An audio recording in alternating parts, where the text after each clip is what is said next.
Assalamualaikum warahmatullahi wabarakatuh. Perkenalkan, nama saya Maizura Aurela dengan NIM 21022152 dari jurusan Pendidikan Guru Pendidikan Anak Usia Dini. Baiklah, saya akan menyimpulkan materi pertama tentang administrasi pendidikan, di mana yaitu konsep dasar administrasi pendidikan. Yang pertama yaitu pengertian administrasi pendidikan. Administrasi pendidikan dalam pengertian secara luas adalah segenap proses pengerahan dan pengintegrasian segala sesuatu baik personal, spiritual maupun material yang bersangkut paut dengan pencapaian tujuan pendidikan. Jadi, di dalam proses administrasi pendidikan, segenap usaha orang-orang yang terlibat dalam proses pencapaian tujuan pendidikan itu diintegrasikan, diorganisasikan, dan dikoordinasi secara efektif. Dan semua materi yang diperlukan dan yang telah dimanfaatkan secara efisien. Makna administrasi dapat diurai paling tidak menjadi 5 pengertian pokok, yaitu yang pertama, administrasi merupakan kegiatan atau kegiatan manusia. Yang kedua, rangkaian kegiatan itu merupakan suatu proses atau pengelolaan dari suatu kegiatan yang kompleks. Oleh sebab itu bersifat dinamis. Yang ketiga, proses situasi dilakukan bersama oleh sekelompok manusia yang tergabung dalam suatu organisasi. Yang keempat, proses itu dilakukan dalam rangka mencapai suatu tujuan yang telah ditetapkan sebelumnya. Dan yang terakhir yaitu proses pengelolaan itu dilakukan agar tujuan dapat dicapai secara efektif dan efisien. Yang kedua yaitu fungsi administrasi pendidikan. Administrasi pendidikan dapat berjalan dengan baik dan mencapai tujuan. Kegiatan tersebut harus dikelola melalui satu tahapan proses yang merupakan daur atau siklus. Adapun proses administrasi pendidikan ini meliputi beberapa fungsi, yaitu fungsi perencanaan, fungsi pengorganisasian, fungsi koordinasi, komunikasi, supervisi kepegawaian, dan pembiayaan serta evaluasi. Yang pertama yaitu fungsi perencanaan atau planning. Perencanaan merupakan salah satu syarat mutlak bagi setiap kegiatan administrasi. Perencanaan ini merupakan kegiatan yang harus dilakukan pada permulaan dan selama kegiatan administrasi itu berlangsung. Yang kedua yaitu fungsi pengorganisasian atau organizing.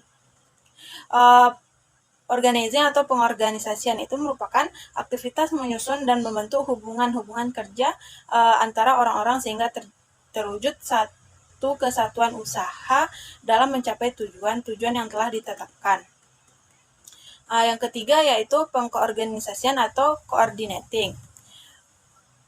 Maksudnya yaitu dengan adanya koordinasi yang baik, semua bagian dan personal dapat bekerja sama menuju ke satu arah tujuan yang telah ditetapkan. Pengorganisasian diartikan sebagai usaha untuk menyatu padukan kegiatan dari berbagai individu, agar kegiatan mereka berjalan selaras dengan anggota dalam usaha mencapai tujuan.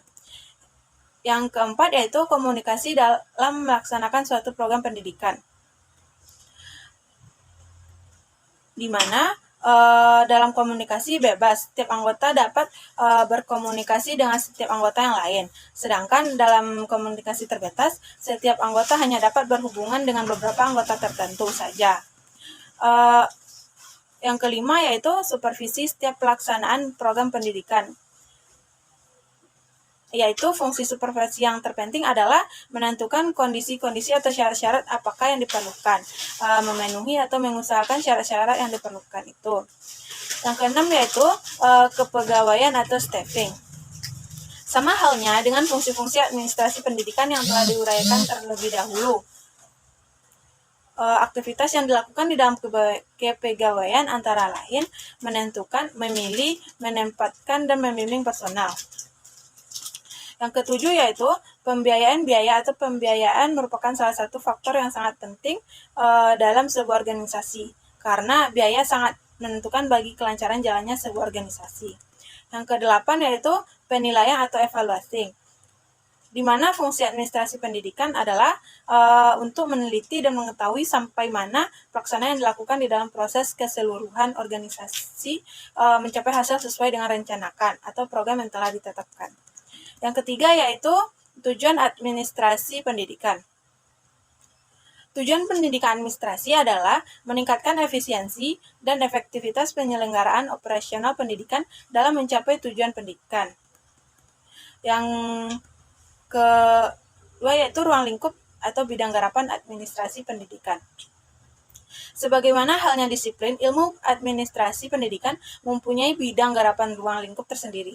Bidang garapan administrasi pendidikan dapat dikelompokkan atas yang pertama bidang kurikulum, yang kedua bidang kesiswaan, yang ketiga bidang sarana dan prasarana, yang keempat bidang personalisasi pendidikan, yang kelima bidang keuangan pendidikan, yang keenam bidang ketatausahaan, yang ketujuh bidang hubungan sekolah dan masyarakat, dan yang kedelapan bidang layanan khusus.